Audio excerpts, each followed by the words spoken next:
सखी, हाउ देखा जीजा जी के, हाउ देखा उनकी बाप के, समधी जी के कितना मोछ फहरा के चलता रहा। नाउ देखा जीजा कितना उतान होके चलता रहा। तो ये सखी गोरियावा गदहा से आइला त इतना गुमान तो है, इतना गुमान, हाँ हाँ इतना गुमान। जदी मार्शल से आइता तो चलता उतान। तनी सुन ला दुल्हा भड़ुआ गारी जी, तनी सुन ला समधी भड़ुआ गारी जी, तनी सुन ला।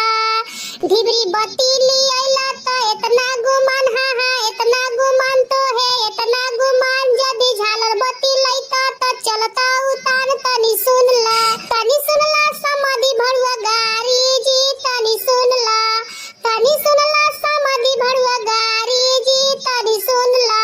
अपन बहिनी न चैला त इतना गुमान, हाँ हाँ इतना गुमान तो है, इतना गुमान। जदी ऑर्केस्ट्रा ले आइता त चलता उतान। तनी सुन ला ए समधी जी, अपन मौगी न चैला त इतना गुमान तो है, इतना गुमान, हाँ